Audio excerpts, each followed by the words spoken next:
एक समय की बात है जब धरती पर अधर्म और अत्याचार अपने चरम पर पहुंच चुका था। राक्षसों ने पूरे ब्रह्मांड में आतंक फैला रखा था। देवता भी भयभीत हो गए थे क्योंकि कोई भी शक्ति उन्हें रोक नहीं पा रही थी। तब सभी देवता ब्रह्मा, विष्णु और शिव के पास गए और उनसे प्रार्थना की कि कोई ऐसी शक्ति उत्पन्न की जाए जो इन दानवों का अंत कर सके। तीनों महाशक्तियों की क्रोधाग्नि से एक अत्यंत भयंकर देवी प्रकट हुई, माँ काली। उनका रूप अति भयानक था।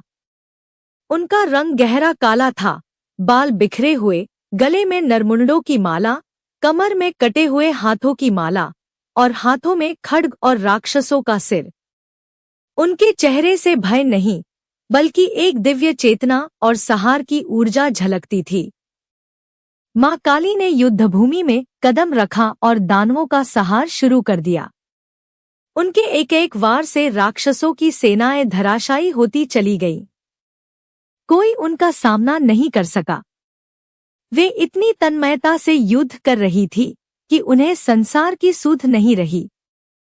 जैसे जैसे दानव मारे जाते, माँ काली का रौद्र रूप और भी उग्र होता गया।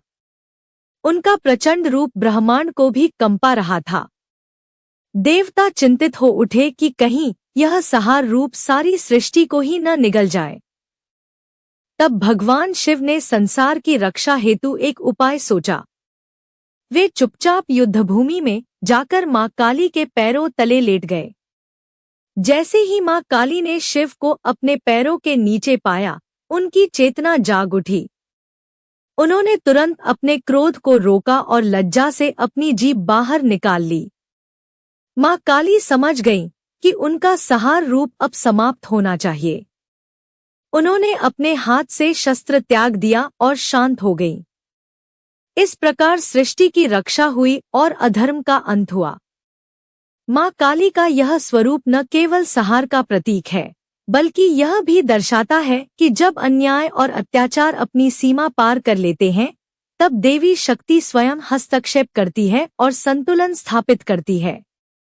माँ काली आज भी भक्तों की रक्षक हैं, उन्हें भय से मुक्त करती हैं और आत्मबल प्रदान करती हैं। इस कथा से यह संदेश मिलता है कि शक्ति जब नियंत्रित और उद्देश्यपूर्ण हो, तभी कल्याणकारी होती है। माँ काली इसी दिव्य चेतना का प्रतीक है।